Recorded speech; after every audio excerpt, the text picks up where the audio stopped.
Hello and welcome dear students in VV educational services Bhopal.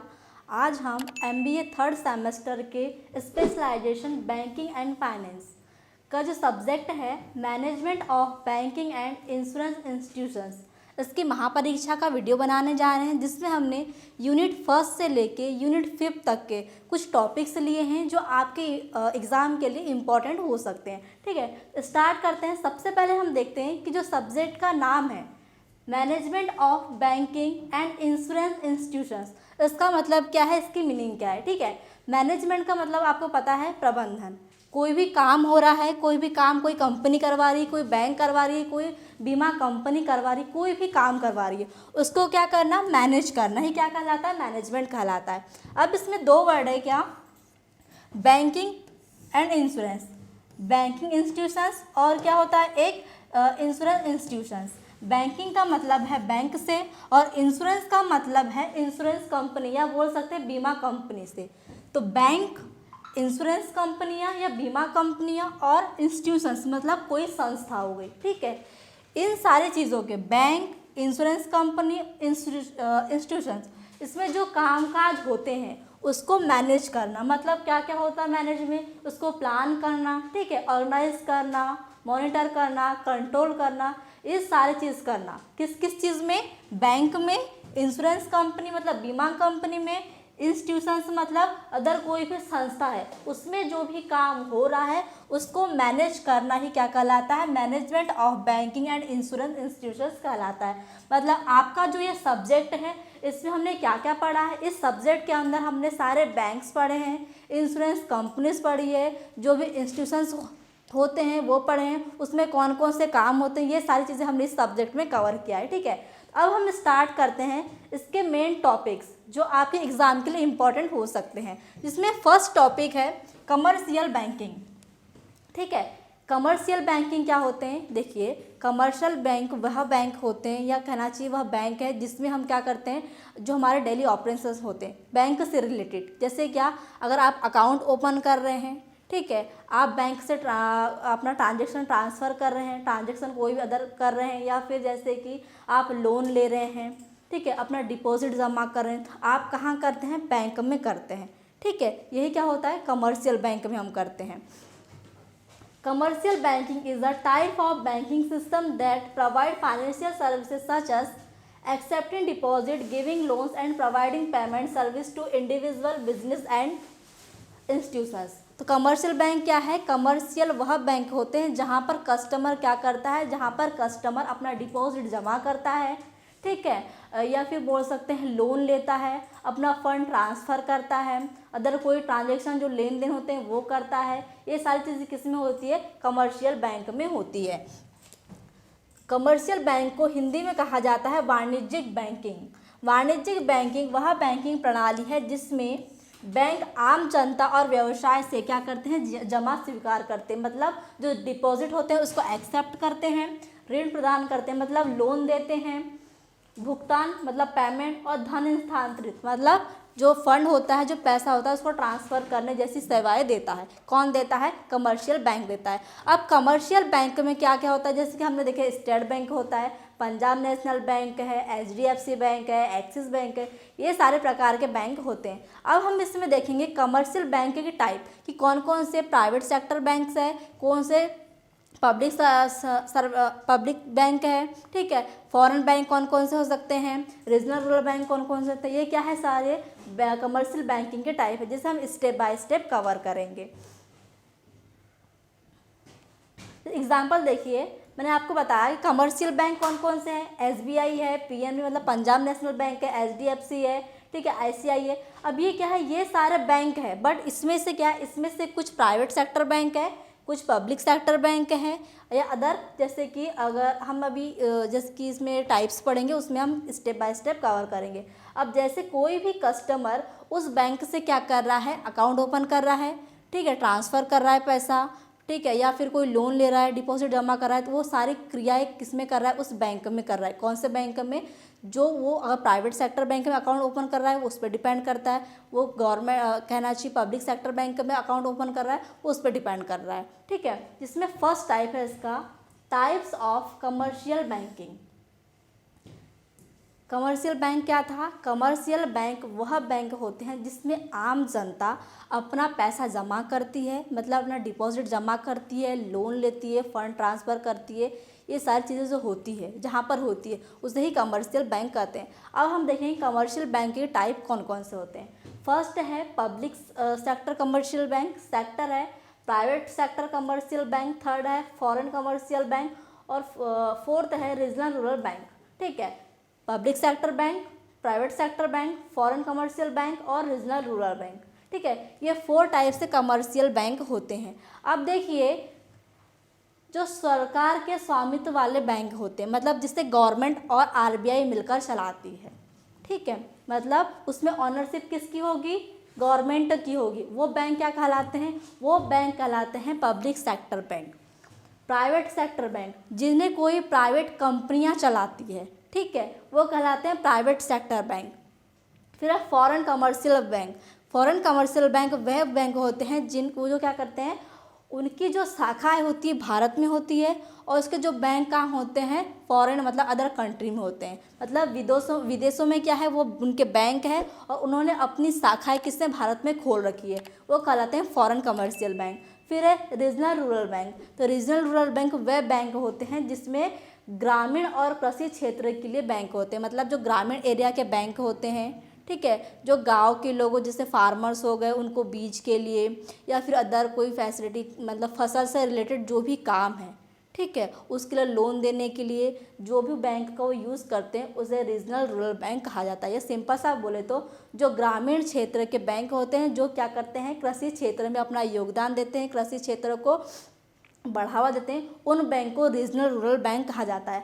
अब जो regional rural bank होती है उसे क्या होता है, उसे पब्लिक सेक्टर बैंक क्या करती है, स्पॉन्सर करती है। मतलब पब्लिक सेक्टर बैंक इसको स्पॉन्सर करेगी और इसके स्वामित्व में क्या करती है, रीजनल रूरल बैंक चलती है, जिसमें कुछ % हिस्सा जो बैंक उसको स्पॉन्सर कर रही उसका होता है, कुछ हिस्सा उसमें गवर्नमेंट का होता है और कुछ हिस्सा उसमें केंद्र सरकार का होता है। ठीक है, तो ये था कमर्शियल बैंक और कमर्शियल बैंक के टाइप। अब देखिए जिसमें मैंने आपको बताया पब्लिक सेक्टर बैंक, तो पब्लिक सेक्टर बैंक क्या था? पब्लिक सेक्टर बैंक वह बैंक होता है जिसमें ऑनरशिप किसको होती है, गवर्नमेंट को होती है। वो कौन कौन से बैंक होते हैं? एसबीआई बैंक हो गया, बैंक ऑफ बड़ौदा हो गया। ठीक है, ये बैंक क्या है, पब्लिक सेक्टर बैंक है। एचडीएफसी बैंक हो गया, आईसीआईसी बैंक हो गया, ये क्या है, ये है प्राइवेट सेक्टर बैंक जिसे कोई निजी कंपनियां मतलब प्राइवेट कंपनियां चला रही है। सिटी बैंक हो गया, एचएसबीसी हो गया, ये क्या है, फॉरेन कमर्शियल बैंक है जिसकी शाखाएं भारत में है और इसके बैंक का है विदेशों में है।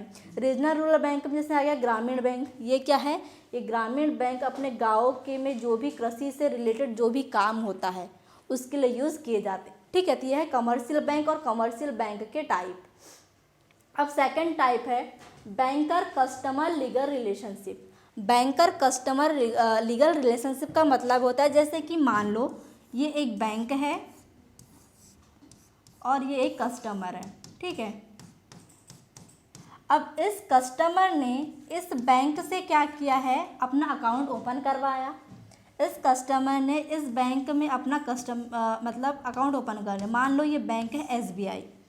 अब जब इस कस्टमर ने इस बैंक से अपना अकाउंट ओपन किया तो इस बैंक और इस कस्टमर के बीच क्या हो गया, लीगल रिलेशनशिप हो गया। क्यों? क्योंकि तो इसने यहाँ पर अकाउंट ओपन करवाया है। अब क्या होगा, इसका जो डेली का ट्रांजेक्शन है, ठीक है, जो भी लेन देन इस बैंक से होगा, ठीक है, ये क्या करेगा, ये अपना डिपॉजिट इसमें जमा करेगा। इसको ज़रूरत पड़ रही कस्टमर को, बैंक क्या करेगा, इसको लोन देगा। मतलब क्या हुआ, जैसे ही कोई कस्टमर किसी बैंक से अपना अकाउंट ओपन करता है तो उन दोनों के बीच मतलब कस्टमर और बैंक, ठीक है, ये क्या है, कस्टमर है और क्या है, ये एक बैंक है। इन दोनों के बीच क्या होगा, एक लीगल रिलेशनशिप बन गया। ठीक है, banker customer relationship refer to the legal relationship that arise when a customer open an account with a bank and start depositing with or withdrawing money। Banker ग्राहक कानूनी संबंध, मतलब बैंकर कस्टमर लीगल रिलेशनशिप वह वैधानिक संबंध है।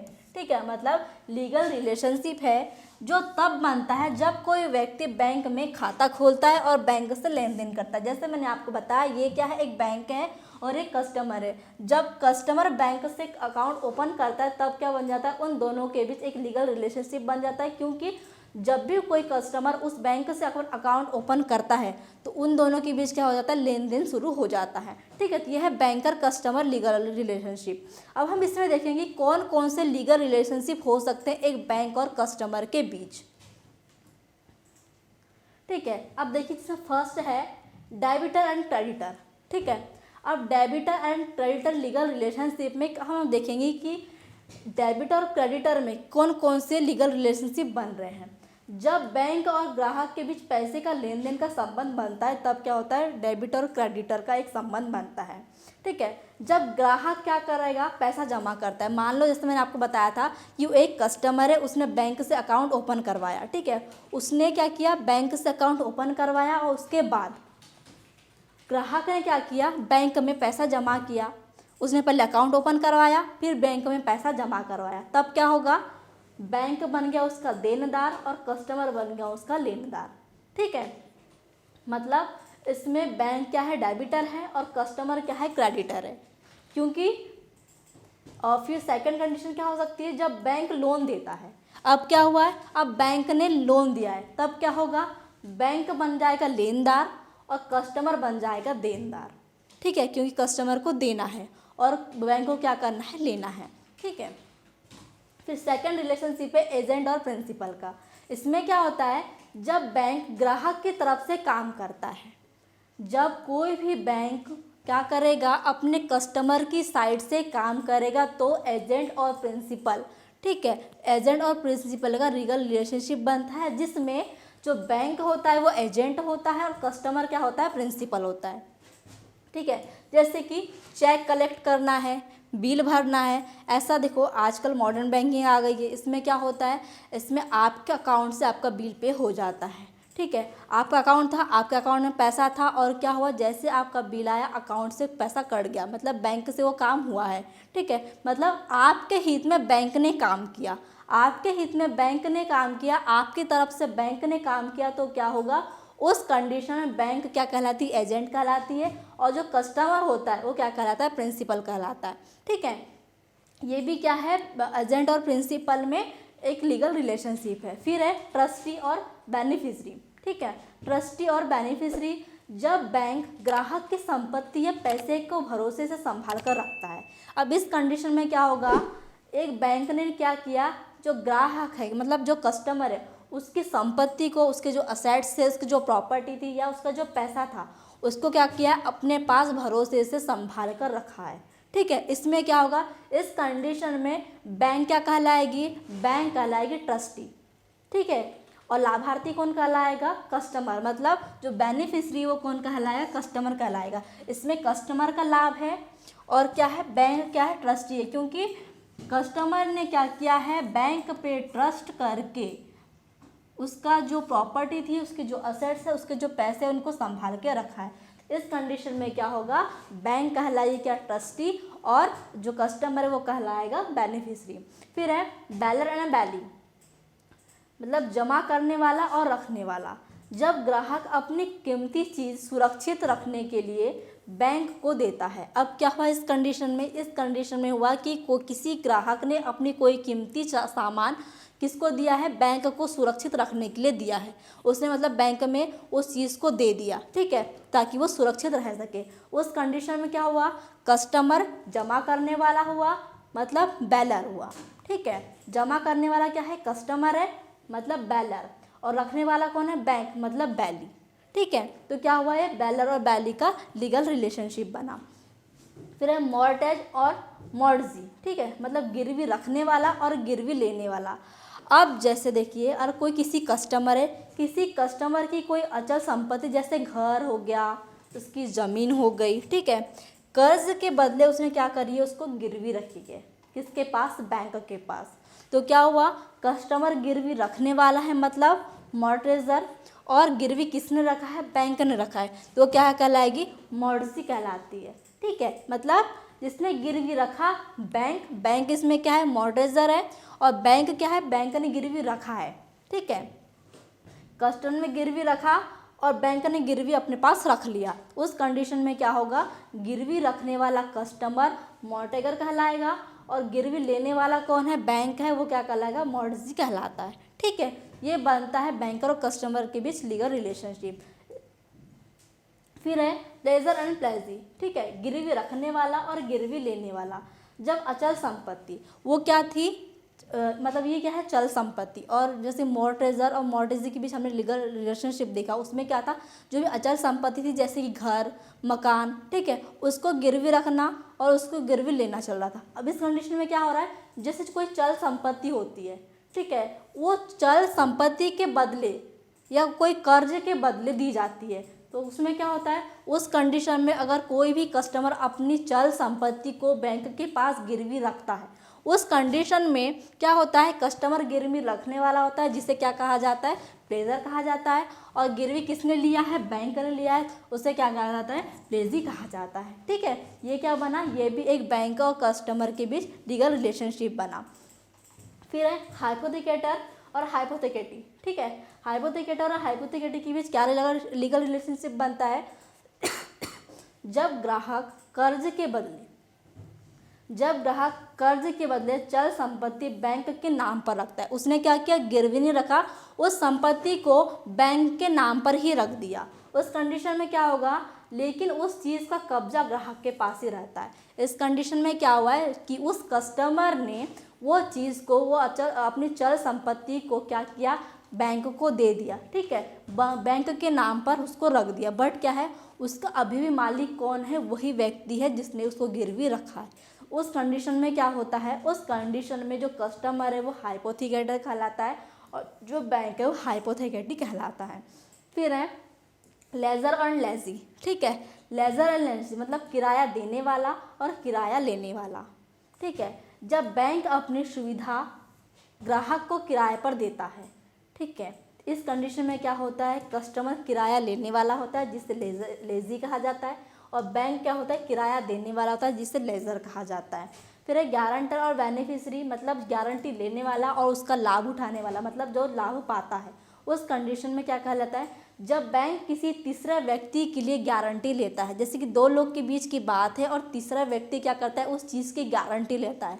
ठीक, वो ऐसा कर देगा, वो आपका पैसा लौटा देगा। ठीक है, अगर उसने कोई कर्जा लिया है टाइम में पैसा लौटा देगा, या कोई सामान गिरवी रखता है, कोई भी कंडीशन होती है, जो थर्ड पार्टी होती है, तो जो थर्ड पक्ष होता है जो उसकी गारंटी लेता है, उस कंडीशन में बैंक क्या होता है, गारंटी देने वाला होता है जिसे गारंटर कहा जाता है, और कस्टमर क्या होता है, थर्ड पार्टी होता है, लाभ पाने वाला। मतलब इसमें कस्टमर को क्या मिला, लाभ मिला, और बैंक ने क्या दी, गारंटी दी। फिर एग्जीक्यूटर और एडमिनिस्ट्रेटर मतलब कानूनी प्रतिबंध। जब ग्राहक की मृत्यु के बाद बैंक कानूनी प्रक्रिया के अनुसार पैसा देता है। ठीक है, क्या हुआ है कि ग्राहक की मृत्यु हो गई, जो कस्टमर था उस बैंक का, उसकी मृत्यु हो गई, और उसकी मृत्यु के बाद बैंक ने क्या किया, कानूनी प्रक्रिया के अनुसार पैसा दिया। ठीक है, जो पैसा दिया है उस कंडीशन में बैंक क्या है, बैंक ने भुगतान किया है, क्योंकि उस कस्टमर की मृत्यु हो गई, और उस कस्टमर की मृत्यु के बाद जो भी कानूनी प्रक्रिया हुई उसके अनुसार बैंक ने क्या किया, भुगतान किया है। ठीक है, और क्या, जो भी उसका नॉमिनी था, मतलब जो भी, जैसे कि मैंने कहा कि वो ग्राहक की मृत्यु हो गई, तो वो ग्राहक का जो भी नॉमिनी था उसको क्या मिला, पैसा मिला। मतलब इसमें एग्जीक्यूटर और एडमिनिस्ट्रेटर का क्या बना है, एक लीगली संबंध बना है, जिसमें बैंक ने भुगतान किया है और उसका जो नॉमिनी था उसको क्या मिला है, उसका फ़ायदा मिला या लाभ मिला है। ये बनते हैं बैंक और कस्टमर के बीच लीगल रिलेशनशिप, जो आपको एग्ज़ाम में बैंकर कस्टमर लीगल रिलेशनशिप के नाम से आता है, कभी नहीं आता।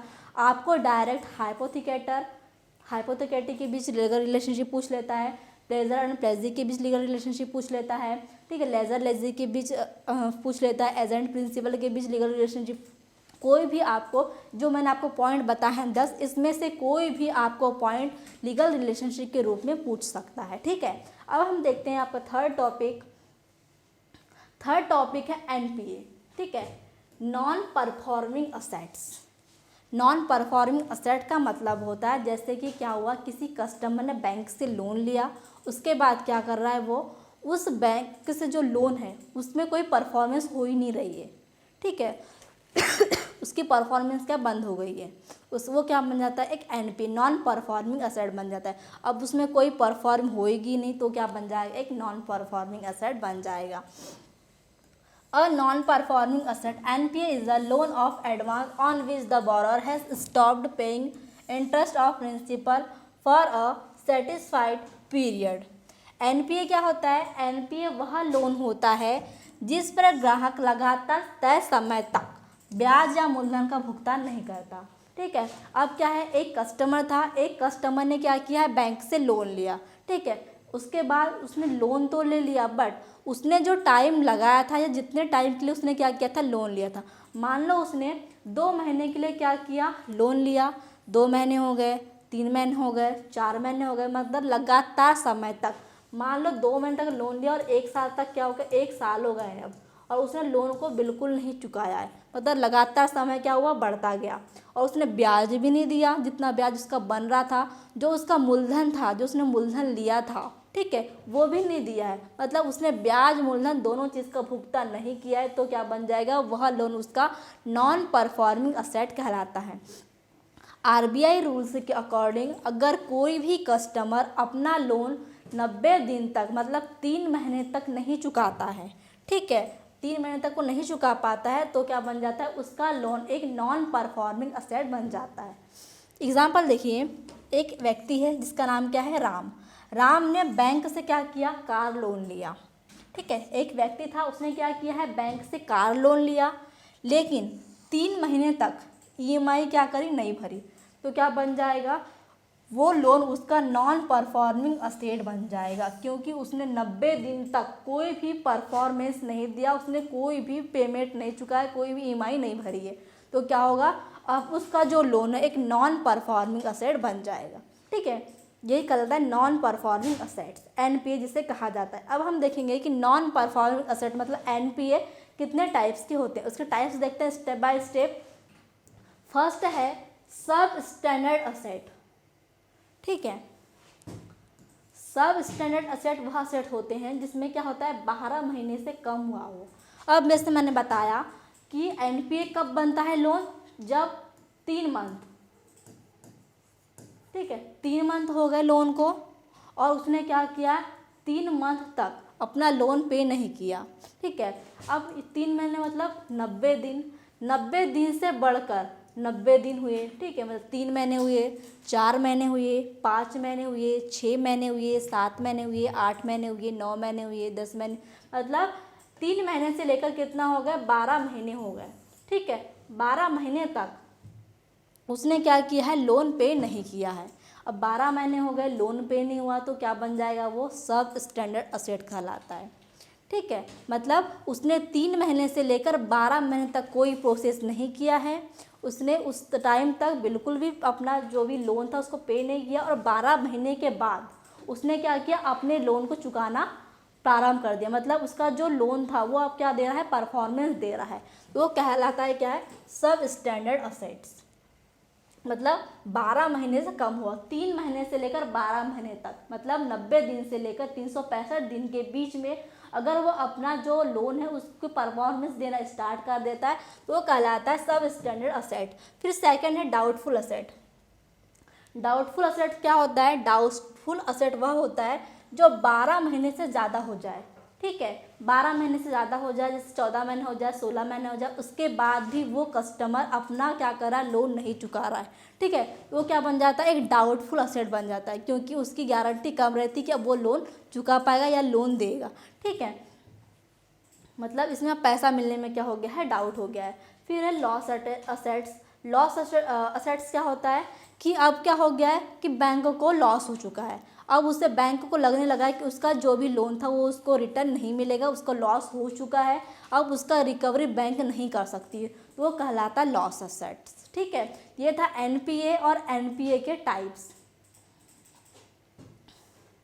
अब फोर्थ टॉपिक है इंटरेस्ट रेट रिस्क। तो इंटरेस्ट रेट रिस्क क्या होता है, interest rate risk, interest rate मतलब ब्याज दर, ब्याज दर, और रिस्क का मतलब क्या होता है, जोखिम। इंटरेस्ट रेट में रिस्क होना, ब्याज दर में रिस्क होना ही क्या कहलाता है, इंटरेस्ट रेट रिस्क कहलाता है। अब इंटरेस्ट रेट रिस्क कैसा होगा, जैसे कि मार्केट अगर स्लो डाउन हो जाता है, महंगाई बढ़ जाती है, इंटरेस्ट रेट बढ़ जाता है, घट जाता है, इस कंडीशन में क्या होता है, इंटरेस्ट रेट रिस्क हो सकता है। सबसे पहले हम देखते हैं कि definition, interest rate risk is the risk faced by bank और investment when the value of assets for liabilities change due to fluctuation in interest rates। Interest rate risk वह जोखिम है जो बैंक या निवेशक को तब होता है जब ब्याज दरों में बदलाव से उनकी क्या हो जाती है, संपत्ति या देनदारियों का मूल्य बदल जाता है। जैसे मैंने आपको बताया कि इंटरेस्ट रेट रिस्क क्या होता है, इंटरेस्ट रेट रिस्क वह रिस्क होता है जिसमें क्या होगा, जिसमें अगर कोई कस्टमर, जिसमें कोई इन्वेस्टर जिसने क्या किया, इन्वेस्ट किया है। अब मान लो एक व्यक्ति था, एक कस्टमर था, उसने क्या किया, शेयर मार्केट में इन्वेस्ट किया, ठीक है।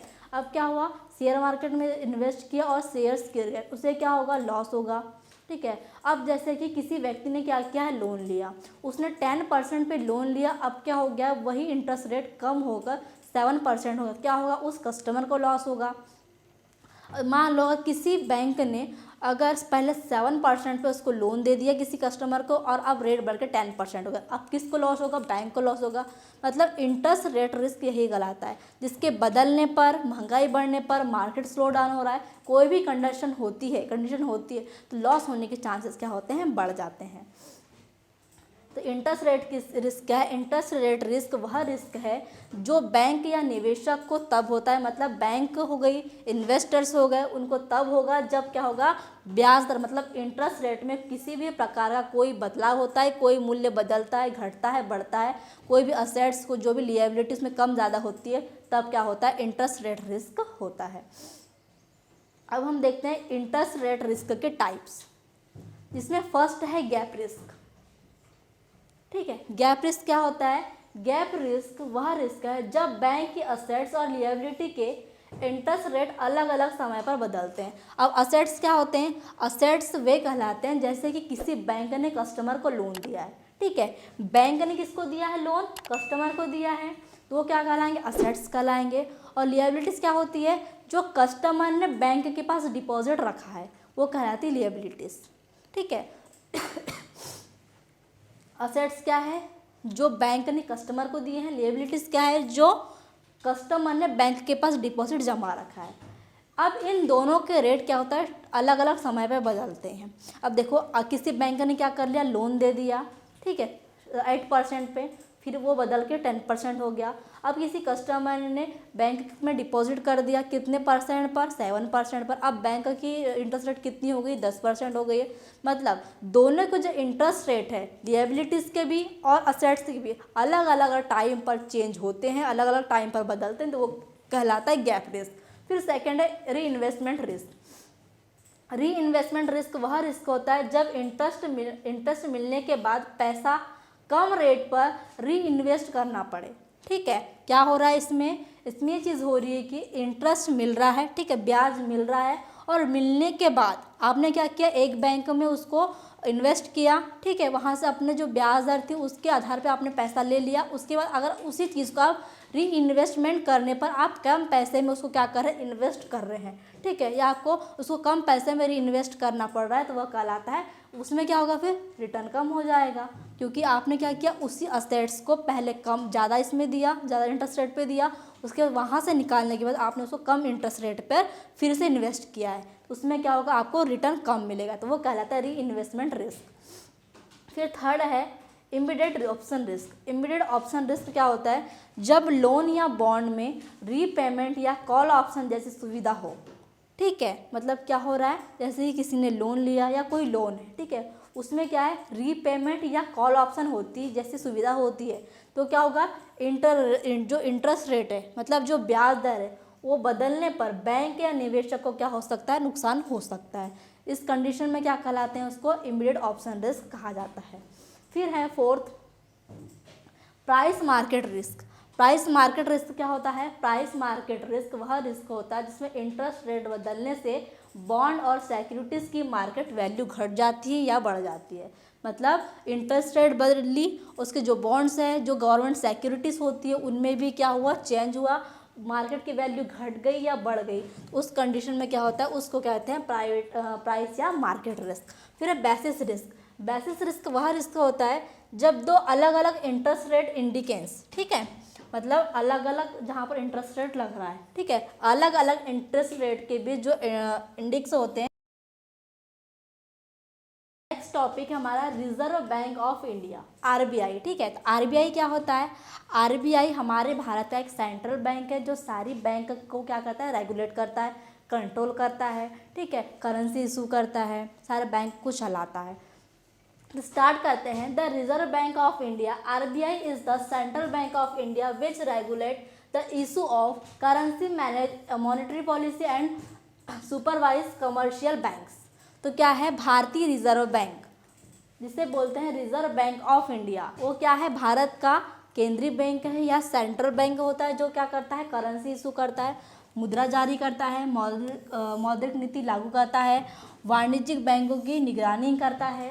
ये सारे काम कौन करता है? आरबीआई करता है। जैसे कि हमने बताया आपको कि कमर्शियल बैंक जैसे हमने देखा कि एसबीआई हो गया, एचडीएफसी बैंक हो गया, आईसीआईसी बैंक हो गया, एक्सिस बैंक हो गया, बैंक ऑफ बड़ौदा, ये जो सारे बैंक थे इनको कौन रेगुलेट करता है? आरबीआई रेगुलेट करता है, ठीक है। इनके जो नियम कानून है, इसकी जो अथॉरिटीज़ है, जो आरबीआई देता है, उसके अकॉर्डिंग वो बैंक काम करती है। तो क्या है? आरबीआई हमारे भारत का केंद्रीय बैंक या जिसे बोलते हैं सेंट्रल बैंक होता है, जो सारे बैंक को रेगुलेट करता है, करेंसी इशू करता है, अदर जो भी पॉलिसी बैंक से रिलेटेड होती है वो कौन लाता है? आरबीआई ही लाता है।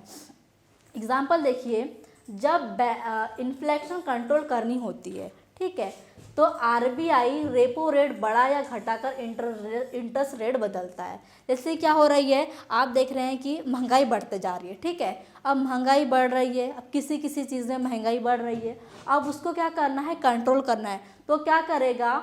जो आरबीआई बैंक है वो रेपो रेट को क्या करता है? बढ़ा देता है या घटा देता है, जिससे क्या होगा?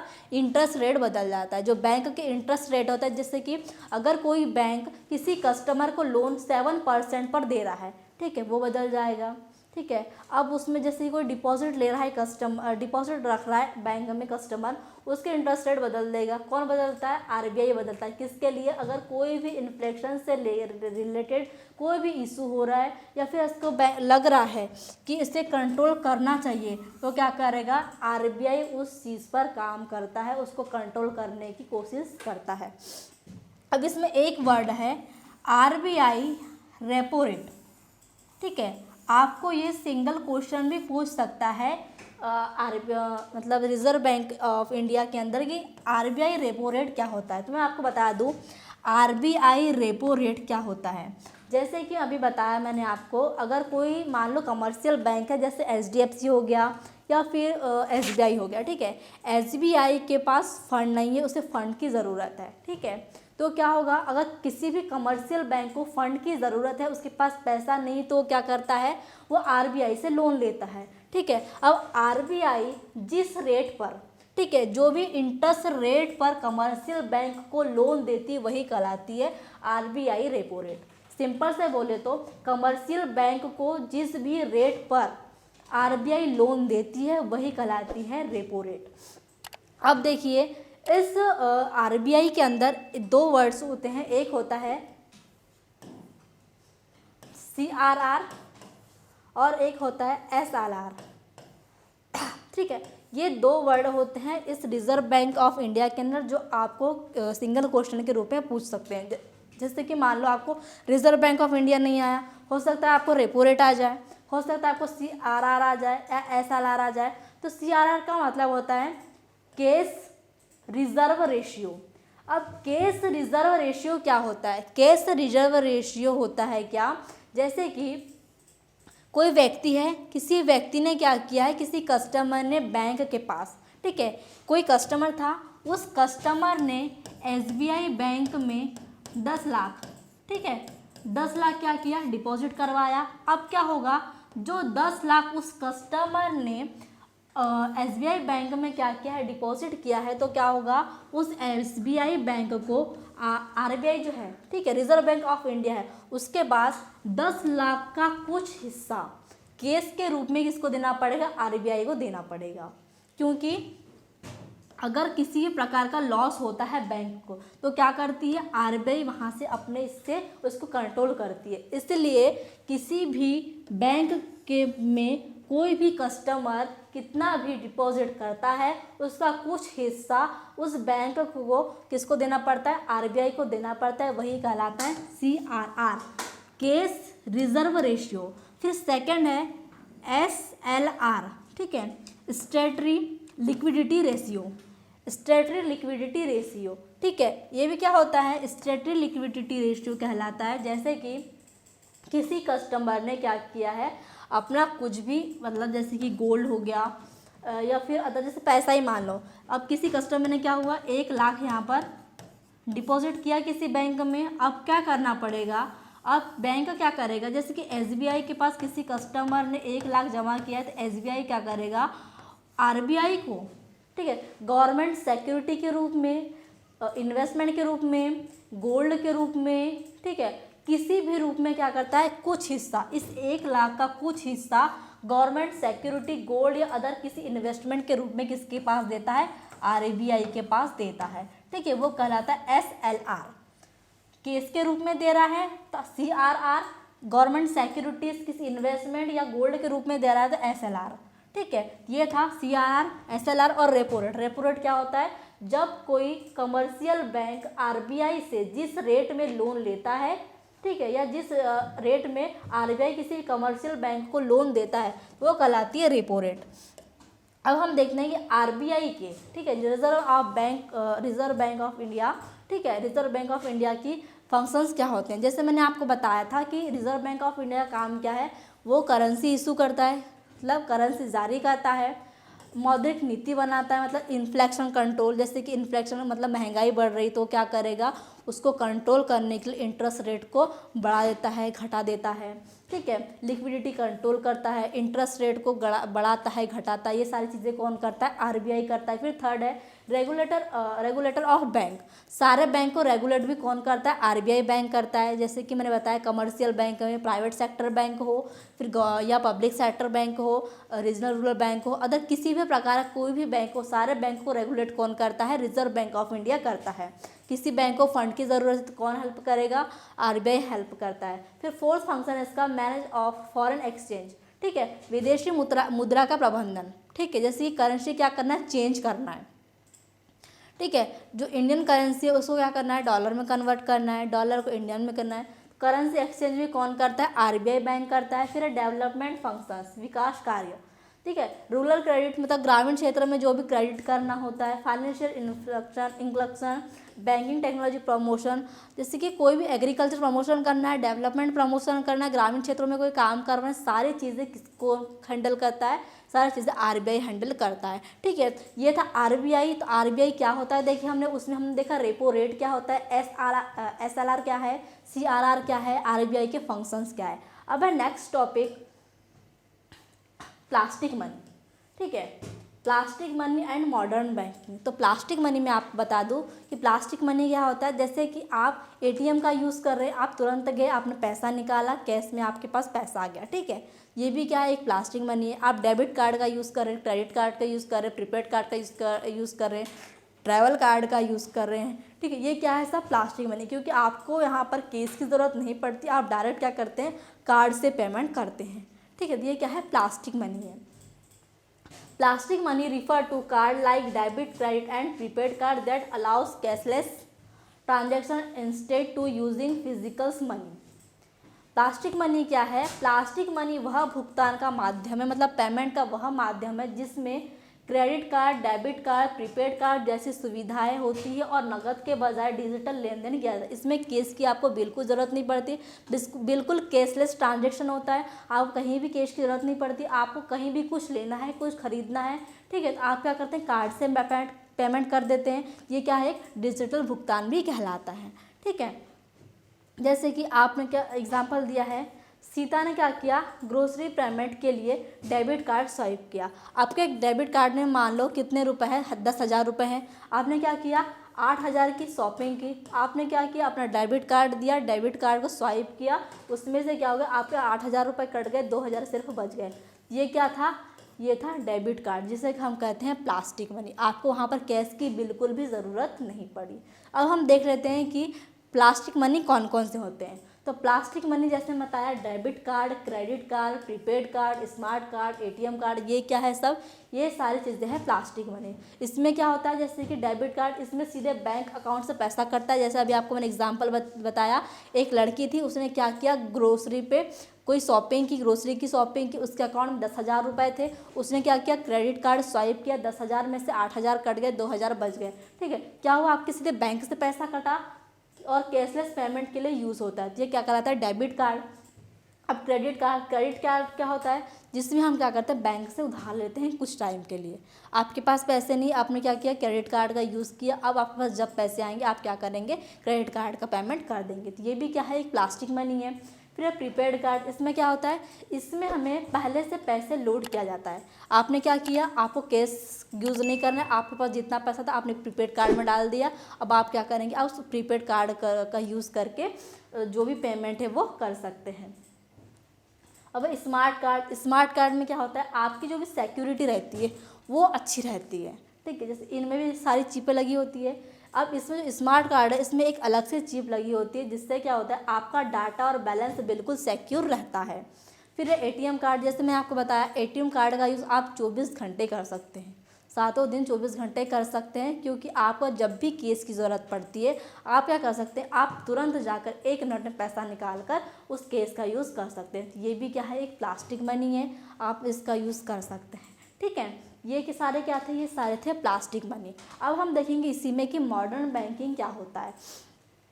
पहले के ज़माने में क्या होता था, आपने बैंक में अकाउंट ओपन किया, आप जाएंगे, जब तक आप बैंक नहीं जाएंगे तब तक आपका पैसा नहीं निकलता था।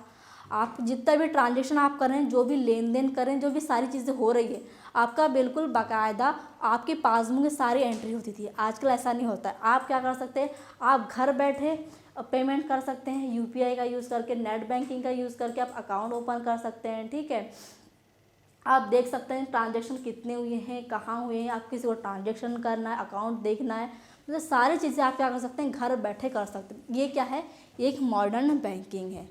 ठीक है, जो क्या कर रही है, एक बैंक सर्विस दे रही है। Modern banking refer to banking system which use advance technology like online banking, mobile banking, ATMs and electronic payment for faster and convenient services. Modern banking वह बैंकिंग प्रणाली है जिसमें online banking, mobile banking, ATM, electronic payment जैसे आधुनिक तकनीक का क्या किया जाता है, उपयोग करके तेज और सुविधाजनक सेवाएं दी जाती है। जैसे मैंने आपको ही बताया, आप क्या कर सकते हैं, आपको हर छोटी चीज़ के लिए बैंक जाने की ज़रूरत नहीं पड़ती। आप क्या कर सकते हैं, आप घर बैठे सारी चीज़ों का यूज़ करके तुरंत में पेमेंट कर सकते हैं, पैसा निकाल सकते हैं। ठीक है, अपना अकाउंट सारी डिटेल्स चेक कर सकते हैं। इसके लिए आपको बैंक जाने की ज़रूरत नहीं पड़ती। पहले ऐसा क्या होता था, पहले आपको बैंक जाना ही पड़ता था। ठीक है, घर बैठे ऐसे काम नहीं होते थे। अब क्या हो गया है, अब मॉडर्न टेक्नोलॉजी आ गई है, इलेक्ट्रॉनिक टेक्नोलॉजी आ गई है। आप तुरंत अपनी जो भी बैंक डिटेल्स है वो चेक कर सकते हैं, पैसा ले सकते हैं, दे सकते हैं, ट्रांजेक्शन कर सकते हैं। ये सारी सुविधाएं आप किसको हमको मिलने लगी है। जैसे एग्जांपल देखिए, राम ने मोबाइल बैंकिंग ऐप से घर बैठे ही क्या किया, इलेक्ट्रिसिटी बिल पे कर दिया। तो ये भी क्या है, एक मॉडर्न बैंकिंग है। पहले क्या होता था, घंटों लाइन में लगना पड़ता था किसी भी मतलब अपने इलेक्ट्रॉनिक बिल को पे करने में। अब क्या होता है, हम घर बैठे तुरंत 1 मिनट में अपना इलेक्ट्रॉनिक बिल पे कर सकते हैं, वाटर बिल पे कर सकते हैं। ठीक है, ये सारी चीज़ें किस में आती है, मॉडर्न बैंकिंग में आती है।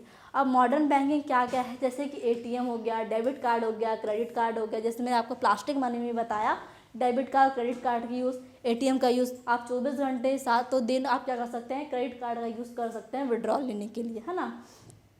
डेबिट कार्ड का यूज़ कर सकते हैं, आपके अकाउंट में जितना पैसा है आपने कार्ड स्वाइप किया, जितना पैसा कट जाएगा, जितना रह गया वो बच जाएगा। क्रेडिट कार्ड आप क्या कर सकते हैं, बैंक से उधार ले सकते हैं। फिर है क्या, जैसे यूपीआई से आप क्या कर सकते हैं, तुरंत पेमेंट कर सकते हैं, इंस्टेंट फंड ट्रांसफ़र हो जाता है।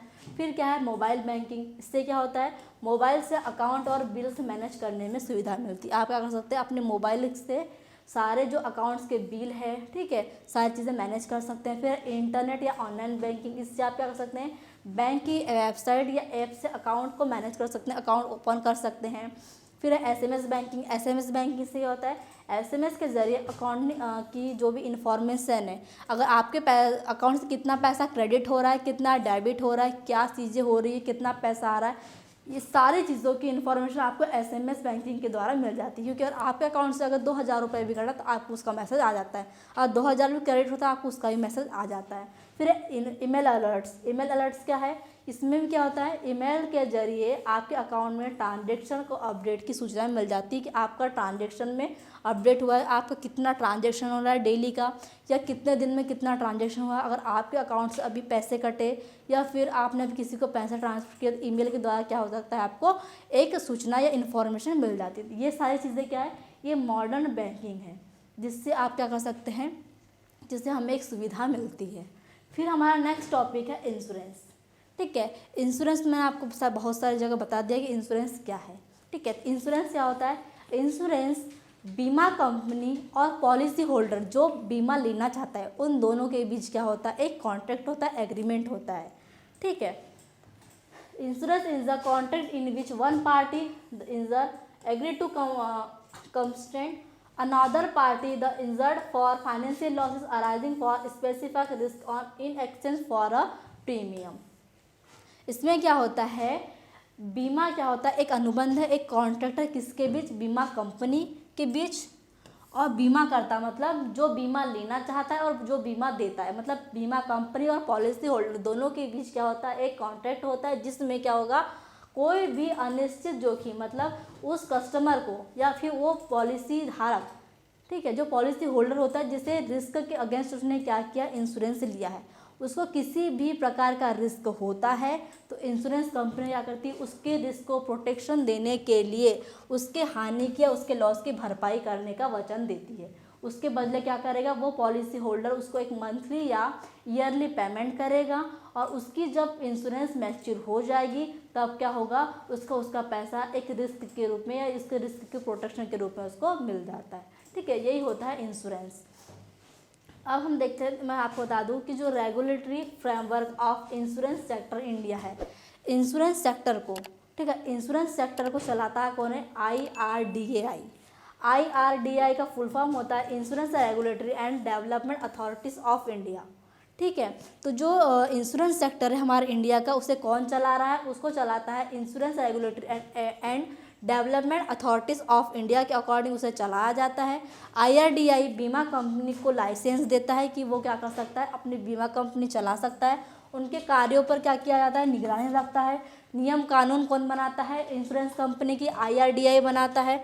और जो पॉलिसी धारक होते हैं, मतलब जो क्या कर रहे हैं, बीमा कंपनी से पॉलिसी ले रहे हैं, उनके लिए उनके हितों की रक्षा भी करता है कि उनको क्या चीज़ें चाहिए।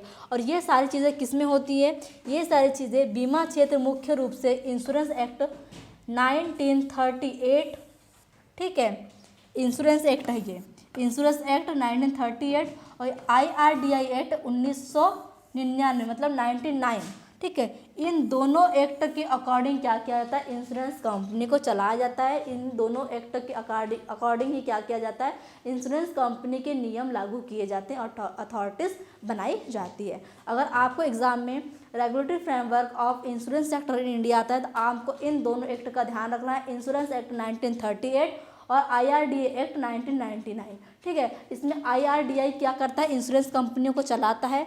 जो भी चीज़ें हो रही है वो क्या होगा, IRDAI के अंदर होगा, जिसका फुल फॉर्म है insurance regulatory and development authorities. Okay, अब हम देखते हैं कि जो इंश्योरेंस सेक्टर है, ठीक है, जो इंश्योरेंस है उसके टाइप्स क्या क्या होते हैं। इसमें होता है फर्स्ट लाइफ इंश्योरेंस, और सेकंड होता है हेल्थ इंश्योरेंस, और थर्ड होता है जनरल इंश्योरेंस। मैं आपको बता दूं कि आपकी जो 5th यूनिट है उसमें आपके टॉपिक्स है, जैसे कि लाइफ इंश्योरेंस है, ऑटोमोबाइल इंश्योरेंस है, कमर्शियल कॉन्ट्रैक्ट है। ठीक है, ये सारे इंश्योरेंस किस में आते हैं, इस इंश्योरेंस के अंदर आ जाएंगे। तो मैं आपको वो टॉपिक बार बार नहीं बताऊंगी, आप इसी इसमें आप उसको समझ लो। ठीक है, लाइफ इंश्योरेंस में होता है term insurance, endowment policy, whole life policy, money back policy और ULIP। ठीक है, ये क्या आते हैं, ये लाइफ इंश्योरेंस के अंदर आते हैं। फिर हेल्थ इंश्योरेंस, हेल्थ इंश्योरेंस के अंदर आते हैं mediclaim policy, individual health insurance, family plotter policy, critical illness insurance, senior citizen health insurance. ये सारी चीज़ें किस में आती है? ये चीज़ें आती है किस में? Health insurance. तो मैं आपको बता दूं कि जो लाइफ इंश्योरेंस है, अगर लाइफ इंश्योरेंस में आप टर्म पॉलिसी लेते हैं तो क्या होगा? टर्म पॉलिसी वह पॉलिसी होती है जिसमें मृत्यु होने पर परिवार को निश्चित राशि प्रदान की जाती है। मतलब जो भी पॉलिसी होल्डर है उसकी मृत्यु हो जाती है तो क्या होगा? उसकी मृत्यु के बाद उसके फैमिली को एक निश्चित राशि प्रदान की जाती है। अगर आप एंडोवेंट पॉलिसी लेते हैं, ठीक है, लाइफ इंश्योरेंस के अंदर एंडोवेंट पॉलिसी अगर आप लेते हैं, इसमें क्या होता है? बीमा सुरक्षा के साथ बचत और परिपक्वता राशि भी मिलती है। मतलब आपकी जो बीमा राशि है, ठीक है, जो आपको प्रोटेक्शन के रूप में मिलने वाली है वो भी मिलेगी, और साथ में मैच्योर होने पर, ठीक है, जब वो पॉलिसी मैच्योर हो जाएगी तो उसके अकॉर्डिंग जितना पैसा बनता है वो भी मिलता है, परिपक्वता राशि भी मिलती है। फिर वो लाइफ पॉलिसी, वो लाइफ पॉलिसी वह पॉलिसी होती है जिसमें पूरे जीवन भर, मतलब पूरे लाइफ टाइम क्या मिलेगी आपको पूरे लाइफ टाइम जो बीमा कंपनी की जो भी सुविधा है या जो भी पैसा है वो आपको लाइफ टाइम मिलेगा। फिर है money back policy. Money back policy वह पॉलिसी होती है जिसमें आपको निश्चित समय अंतराल में अगर पैसों की ज़रूरत पड़ती तो आप क्या कर सकते हैं? आप उस निश्चित टाइम में उस बीमा कंपनी से पैसा ले सकते हैं। फिर है ULIP, unit linked insurance plan. इसमें क्या होता है? बीमा सुरक्षा के साथ, मतलब इंश्योरेंस कंपनी के साथ साथ क्या मिलता है आपको? इन्वेस्टमेंट का भी प्रॉफिट मिलता है। फिर है हेल्थ इंश्योरेंस, और हेल्थ इंश्योरेंस में आप मेडिक्लेम पॉलिसी लेते हैं तो क्या होगा? अस्पताल में भर्ती और इलाज का खर्च क्या होगा? इंश्योरेंस कंपनी देती है। अगर आप इंडिविजुअल हेल्थ इंश्योरेंस लेते हैं तो क्या होगा? अगर एक व्यक्ति है, ठीक है, अब 5 लोग की फैमिली में एक व्यक्ति को कोई भी मेडिकल प्रॉब्लम, जैसे कि मतलब तबीयत से, उसकी बीमारी से कोई भी प्रॉब्लम होती है, उसके खर्चे कौन उठाती है? इंश्योरेंस कंपनी उठाती है। अगर उसी की जगह अगर फैमिली प्लॉटर पॉलिसी लेते हैं तो क्या होगा? अगर किसी फैमिली में 5 लोग हैं और पाँचों की तबीयत खराब है या पाँचों को कोई बीमारी है या अदर कोई भी चीज़ें होती है तो क्या मिलेगा? पाँचों की जो भी मेडिकल फैसिलिटी है, जो भी हॉस्पिटल का खर्चा है वो कौन देगा? इंश्योरेंस कंपनी देती है। अगर आप इंडिविजुअल लेते हैं तो एक ही व्यक्ति की ज़रूरत को पूरी की जाती है। अगर आप फैमिली प्लॉटर प्लान लेते हैं तो आपके फैमिली में जितने भी लोग हैं सभी के रिस्क को प्रोटेक्ट किया जाता है। फिर है क्रिटिकल इलनेस इंश्योरेंस। इसमें क्या होता है? गंभीर बीमारी पर एक मुफ्त राशि दी जाती है। अगर आपने देख लिया कि एक पॉलिसी होल्डर है, उसके घर में किसी को कोई क्रिटिकल बीमारी जैसे कैंसर है, उसने क्या किया? उसने क्रिटिकल इलनेस इंश्योरेंस पॉलिसी लिया। अब क्या होगा? उसको उसकी बीमारी के टाइम, उस बीमारी के इलाज के टाइम उसको एक मुफ्त राशि क्या दी जाती है। फिर है senior citizen health. Senior citizen health insurance का मतलब ये होता है जो बुजुर्गों के लिए, ठीक है, बुजुर्गों के लिए विशेष स्वास्थ्य बीमा बनाया जाता है, उसे कहा जाता है सीनियर सिटीजन पॉलिसी। फिर है इसमें थर्ड टाइप है इसका जनरल इंश्योरेंस। जैसे मैंने आपको बताया कि आपके टॉपिक में, आपकी बुक में जो 5th यूनिट है उसमें आपको ऑटोमोबाइल इंश्योरेंस है, इंश्योरेंस कॉन्ट्रैक्ट, कमर्शियल कॉन्ट्रैक्ट है, वो किस में आते हैं? आपके जनरल इंश्योरेंस में आ जाते हैं, ठीक है। जैसे जो लाइफ इंश्योरेंस है वो आपको किस में आ गया? फर्स्ट जो मैं आपको टाइप बताया लाइफ इंश्योरेंस, उसमें आ गया। अब इसमें आ गया मोटर इंश्योरेंस, मतलब automobile insurance, fire insurance, marine insurance, property insurance, travel insurance, liability insurance. जैसे मैंने आपको बताया था जो कमर्शियल इंश्योरेंस कॉन्ट्रैक्ट है, कमर्शियल इंश्योरेंस कॉन्ट्रैक्ट वह पॉलिसी होती है या वह कॉन्ट्रैक्ट होते हैं जिसमें किसी भी बिजनेस के लिए, ठीक है, मतलब आपने कोई बिजनेस ओपन किया, उस बिजनेस के लिए आपको कोई पॉलिसी लेना है, ठीक है, उसमें आप क्या क्या पॉलिसी ले सकते हैं? अगर आपका बिजनेस, आप फायर इंश्योरेंस लेंगे, ठीक है, क्योंकि हो सकता है कि आपकी चीज़ें चोरी हो जाए, उसमें आग लग जाए तो क्या उसमें लग सकते हैं आप? Fire insurance, property insurance, liability insurance. ये किस में अंदर आते हैं? ये सारे आते हैं आपके कमर्शियल इंश्योरेंस कॉन्ट्रैक्ट के अंदर आते हैं। मोटर इंश्योरेंस मतलब वाहन को दुर्घटना हो जाती है, चोरी हो जाती है, ठीक है, मतलब कोई डैमेज हो जाती है तो आप क्या कर सकते हैं? मोटर इंश्योरेंस ले सकते हैं। अगर आपने फायर इंश्योरेंस लिया है तो आग से होने वाली, अगर आग लग जाती है आपकी किसी बिजनेस में, उससे जो भी नुकसान होता है उसकी भरपाई कौन करता है? फायर इंश्योरेंस करता है। मैरिन इंश्योरेंस वह इंश्योरेंस है जो समुद्री मार्ग में होने वाले नुकसान, जैसे कि जहाज डूब जाना, जहाज का माल खराब हो जाना, उसमें क्या करता है? मैरिन इंश्योरेंस आपको प्रोटेक्ट करता है। प्रॉपर्टी इंश्योरेंस, घर या संपत्ति को कोई किसी भी प्रकार के नुकसान से बचाना है तो प्रॉपर्टी इंश्योरेंस ले लीजिए। फिर ट्रैवल इंश्योरेंस, यात्रा के दौरान होने वाले जोखिम, जैसे ही क्या होता है कि आपकी यात्रा रद्द हो जाती है, ठीक है, आपका सामान चोरी हो जाता है, आपकी तबीयत खराब हो जाती है ट्रैवल के दौरान, उसमें क्या होता है? आपको ट्रैवल इंश्योरेंस प्रोटेक्ट करता है। फिर है आपका लायबिलिटी इंश्योरेंस, कानूनी या वित्तीय जिम्मेदारी की सुरक्षा प्रदान करता है अगर आप लायबिलिटी इंश्योरेंस लेते हैं तो। अब इसी में एक टॉपिक है बीमा मूल्य निर्धारण या जिसे बोलते हैं इंश्योरेंस प्राइसिंग। तो इंश्योरेंस प्राइसिंग क्या है? Insurance pricing is the process of determining the cost of insurance policy based on risk assessment and accepted claims. ठीक है, मतलब बीमा मूल्य निर्धारण वह प्रक्रिया है जिसमें किसी पॉलिसी की लागत का निर्धारण किया जाता है। मतलब अगर कोई व्यक्ति है जो पॉलिसी लेना चाहता है, उसको क्या होगा, उसके सबसे पहले रिस्क को एनालिसिस किया जाएगा। उसके रिस्क को एनालिसिस करने के बाद उस पॉलिसी धारक की एक पॉलिसी सेट की जाती है कि उसको कितना पैसा देना पड़ेगा बीमा कंपनी को। ठीक है, वो पॉलिसी की लागत को तय करना ही क्या किया जाता है, क्या कहा जाता है, बीमा मूल्य निर्धारण या इंश्योरेंस प्राइसिंग कहा जाता है। ठीक है, तो ये आपका टॉपिक था। फिर एक टॉपिक है आपका LIC GIC working and operation. आपको 4th यूनिट में टॉपिक है LIC वर्किंग ऑपरेशन और GIC वर्किंग ऑपरेशन। जैसे हम शॉर्ट में देखते हैं कि LIC वर्किंग ऑपरेशन क्या है और GIC वर्किंग ऑपरेशन क्या है। तो LIC का फुल फॉर्म होता है life insurance corporation of India. अभी हमने लाइफ इंश्योरेंस देखा। ठीक है, अब जैसे मैंने आपको बताया LIC working and operation, GIC working and operation. GIC का फुल फॉर्म क्या होता है? जनरल होता है। ठीक है, LIC life insurance, GIC general insurance. Life insurance corporation of India ये क्या है? एक सार्वजनिक क्षेत्र की जीवन बीमा कंपनी है। Life insurance corporation of India क्या है? जैसे कि मैंने आपको लाइफ इंश्योरेंस बताया, और आपको लाइफ इंश्योरेंस लेना था, किससे लेंगे? Life insurance corporation of India से लेंगे, क्योंकि क्या है, एक लाइफ इंश्योरेंस की कंपनी है। ठीक है, तो क्या है ये? एक LIC एक सार्वजनिक क्षेत्र की बीमा कंपनी है जो लोगों को जीवन जोखिम सुरक्षा के साथ साथ बचत की भी क्या करती है? सुरक्षा देती है, सुविधा प्रदान करती है। ठीक है, अब हमने देख लिया कि LIC क्या है? एक LIC एक जीवन बीमा कंपनी है। अब हम उसके देखेंगे टॉपिक क्या है? Working and operation. मतलब कार्यकाल क्या है, उसका संचालन क्या है। कार्य देखेंगे, उसका संचालन देखेंगे।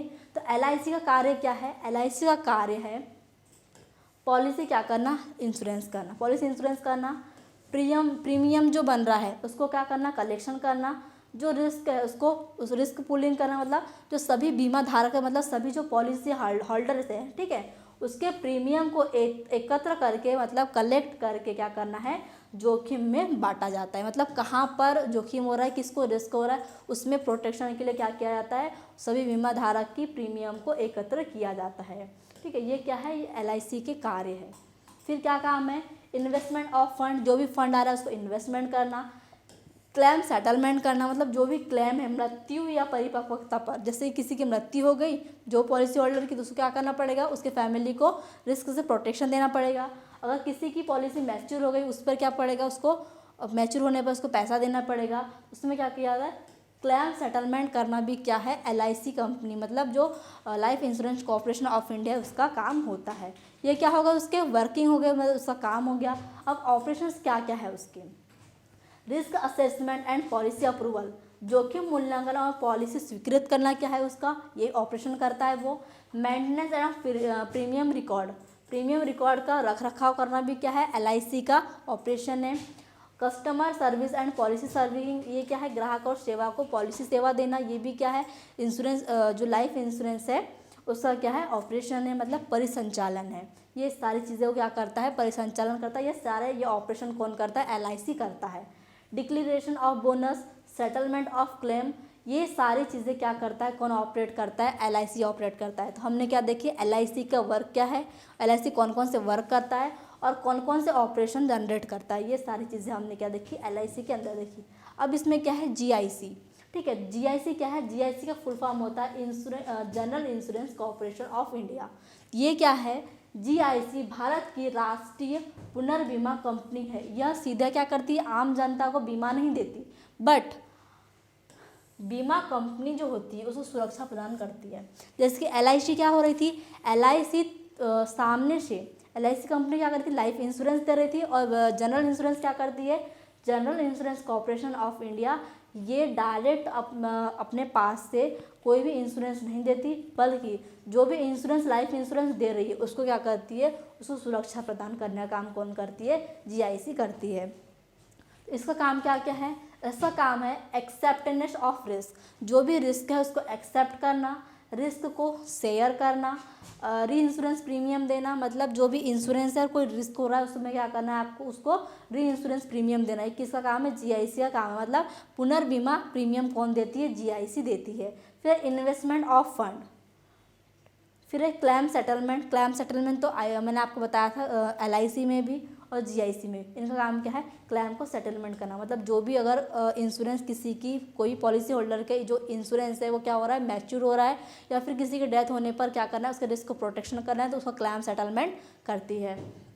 फिर इसका ये क्या क्या ऑपरेशन करती है, risk assessment and re insurance, under writing, जोखिम मूल्यांकन, पुनर्बीमा, अंडर राइटिंग करती है, री insurance contract management, collection of री insurance premium, investment management, settlement of री इंश्योरेंस क्लेम्स। इतना समझ ली कि जो LIC वो क्या कर रही थी, LIC इंश्योरेंस दे रही थी, और GIC क्या करती है, GIC डायरेक्ट इंश्योरेंस नहीं देती है, बट ठीक है, तो ये काम किसके होते हैं, GIC का होता है। मतलब जो भी चीज़ें हो रही है, ठीक है, जैसे LIC क्या कर रही थी, डायरेक्ट बीमा दे रही थी, और GIC क्या करती है, डायरेक्ट बीमा नहीं देती। जो री इंश्योरेंस होते हैं, जो पुनर्बीमा होते हैं, उसको क्या करती है, जनरेट करती है, उसमें जो रिस्क होता है उसको प्रोटेक्ट करती है, सुधारती है।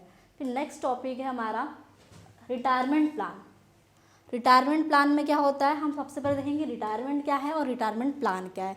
रिटायरमेंट क्या होता है, रिटायरमेंट वह अवस्था होती है जब कोई व्यक्ति या जब कोई कर्मचारी निश्चित आयु के बाद सेवानिवृत्त होता है। मतलब मान लो कोई व्यक्ति वो 60 साल के बाद क्या हो जाता है, रिटायर हो जाता है, ठीक है। तो वो क्या हुआ, एक निश्चित अवधि में, एक निश्चित आयु में क्या हुआ है, उसने अपनी जो भी कहना चाहिए अपनी जॉब की, जो भी कहना चाहिए उसकी जॉब थी, उसने जॉब को क्या किया, 60 साल तक वो जॉब किया, और 60 साल के बाद उसका क्या हो गया, रिटायरमेंट हो गया। मतलब स्थायी रूप से उसने क्या किया, नौकरी से अलविदा ले लिया, तो क्या होता है, उसका रिटायरमेंट होता है, ठीक है।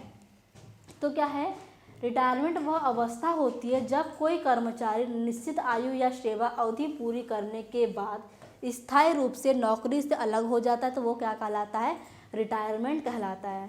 तो रिटायरमेंट क्या होता है, 3 टाइप से होता है। फर्स्ट है कंपल्सरी रिटायरमेंट, सेकंड है फोर्स्ड रिटायरमेंट, और थर्ड है प्री मैच्योर रिटायरमेंट। जब कोई व्यक्ति अपनी पूरी सेवा, मतलब 60 साल तक उसने जॉब किया, 60 साल के जॉब करने के बाद उसको क्या होगा, उसको कंपलसरी उसका रिटायरमेंट होगा, क्योंकि अब उसकी क्या होगी, एज हो गई है, तो क्या कहलाता है, कंपलसरी रिटायरमेंट कहलाता है। सेकंड है फोर्स रिटायरमेंट। फोर्स रिटायरमेंट क्या होता है, एम्प्लॉय को डिसिप्लिनरी, मतलब अगर उसने क्या किया, अनुशासन का पालन नहीं किया, ठीक है, टाइम से नहीं आया, कोई मिसकंडक्ट हो गया, या अदर कोई भी चीज़ें हो गई, उसने दूसरी कंपनी ज्वाइन कर लिया, ठीक है, इन कंडीशन में क्या होता है, उसको बलपूर्वक सेवानिवृत्ति दी जाती है, ठीक है, वो क्या कहलाता है, फोर्स रिटायरमेंट कहलाता है। फिर थर्ड है प्री मैच्योर रिटायरमेंट। अब क्या हो सकता है, एम्प्लॉय अपनी मर्जी से, ठीक है, किसी मेडिकल या पर्सनल प्रॉब्लम के कारण क्या करना चाहता है, रिटायरमेंट लेना चाहता है, वो कहलाता है प्री मैच्योर रिटायरमेंट। अब है रिटायरमेंट प्लान क्या होता है, तो retirement plan is a financial plan in which a person saves and invest money during working year to get regular income after retirement. Retirement plan क्या है, एक फाइनेंशियल योजना होती है जिसमें व्यक्ति अपनी नौकरी के समय पैसा बचाता है और निवेश करता है, ताकि रिटायरमेंट के बाद नियमित आय मिल सके। तो रिटायरमेंट प्लान क्या है, रिटायरमेंट प्लान वह प्लान होता है जिसमें, या कह सकते हैं एक फाइनेंशियल योजना होती है जिसमें क्या होता है, एक व्यक्ति अपनी नौकरी से क्या करता है, पैसा बचाता है, ठीक है, मतलब वो जॉब जिस टाइम कर रहा है, ठीक है, उसने जॉब भी करता गया, और जॉब के साथ में क्या हुआ, समय समय पर पैसा बचाता गया, और उसको क्या किया गया, उसको इन्वेस्ट करता गया। तो ये क्या था, उसका रिटायरमेंट प्लान था, ताकि उसका रिटायरमेंट होने के बाद उसको किसी भी प्रकार की फाइनेंशियल या आर्थिक सुविधाओं से मिल सके, किसी भी प्रकार की उसे परेशानी ना हो। तो ये क्या होता है, रिटायरमेंट प्लान होता है कि आप जॉब के साथ क्या कर रहे हैं, जॉब के साथ साथ आप वो अपनी इन्वेस्टमेंट को या अपनी इनकम को इन्वेस्ट करके रख रहे हैं, ताकि आपका जब भी रिटायरमेंट होता है आपको किसी भी प्रकार के फाइनेंशियल जो या आर्थिक सुरक्षा मिल सके, ठीक है। अब रिटायरमेंट प्लान 2 प्रकार के होते हैं। फर्स्ट है डिफाइंड बेनिफिट प्लान, सेकंड है डिफाइंड कंट्रीब्यूशन प्लान। इसमें पेंशन का अमाउंट पहले से तय होता है, एम्प्लॉय रिटायरमेंट के बाद क्या करता है, फिक्स पेंशन लेता है, तो वो क्या कहलाता है, डिफाइंड बेनिफिट प्लान।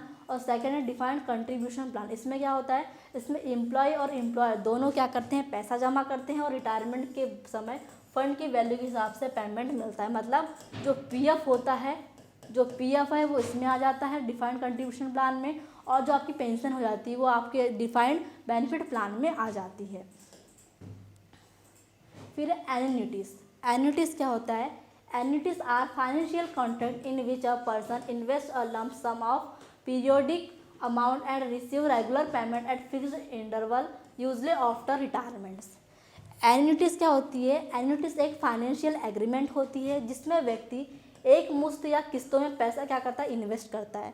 मतलब कोई व्यक्ति क्या कर रहा है? एक मुश्त किसी भी कहीं पर भी इन्वेस्ट कर रहा है या फिर थोड़ा थोड़ा करके कहीं पैसा इन्वेस्ट कर रहा है और बदले में क्या होता है?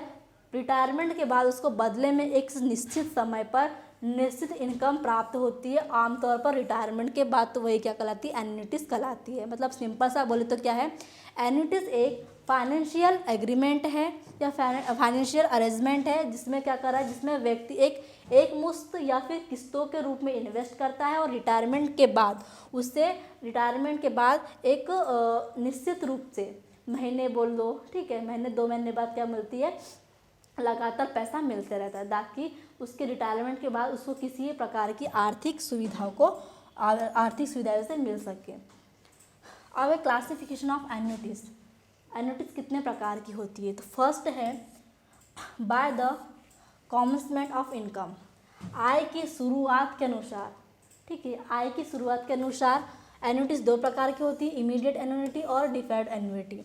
तो इमीडिएट एन्युटी क्या होती है? जिसमें आय पॉलिसी लेने के तुरंत बाद शुरू हो जाती है। आपने आज पॉलिसी लिया और क्या हुआ?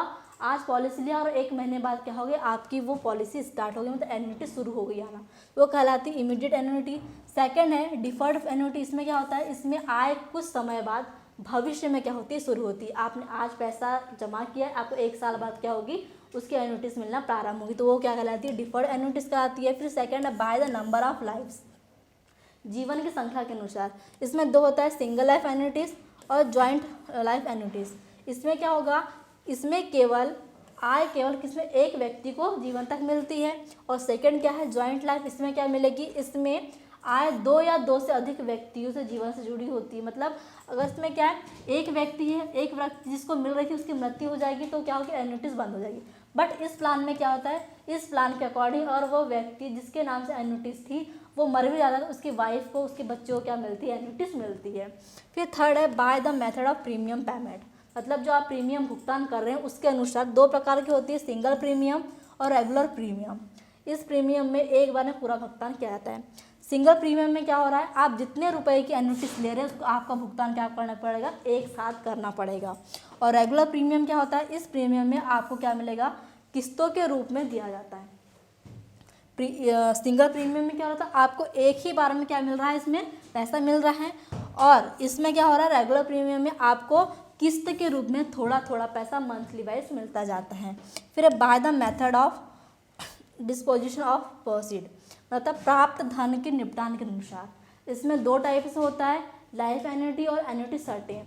लाइफ एन्युटी क्या होती है? इसमें आय पूरे जीवन भर नियमित रूप से मिलती है। मतलब लाइफ टाइम आपको क्या मिलेगी? एक किस्त के रूप में नियमित समय पर आपको वो एन्युटीज मिलते जाएगी।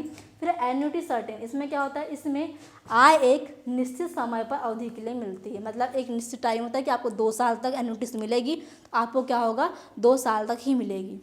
और इस लाइफ एन्युटीज में क्या होता है? आपको लाइफ टाइम क्या मिलती है? एन्युटीज मिलती है। मतलब रिटायरमेंट के बाद आपने 60 साल के बाद आपको एन्युटी शुरू हुई है, आपके मरने तक आपको क्या मिलेगी? एन्युटी मिलेगी। और इसमें क्या है? एन्युटी सर्टेन में अगर आपने रिटायरमेंट के बाद एन्युटी शुरू होती है तो क्या होगा? जैसे कि आपने 10 साल के लिया है तो आपको 60 साल से लेकर 70 साल तक मिलेगी, उसके बाद आपकी एन्युटीज क्या हो जाएगी? बंद हो जाएगी। ठीक है, तो ये था एन्युटीज और एन्युटी के टाइप्स। ये जो मैं आपको टाइप्स बताए, मतलब जो टॉपिक्स बताए हैं 1st से लेकर 10th तक, जो आपको मैंने 10 टॉपिक बताए हैं वो आपके एग्ज़ाम के लिए इम्पॉर्टेंट है। आप इसे कवर कीजिए। मैंने इसमें थोड़ा थोड़ा ही बताया, आप उसको अच्छे से पढ़िए, ये आपके एग्ज़ाम में आ सकते हैं। आई होप आपको जो सारे टॉपिक्स मैंने बताए हैं क्लियर हुए होंगे। Thank you very much.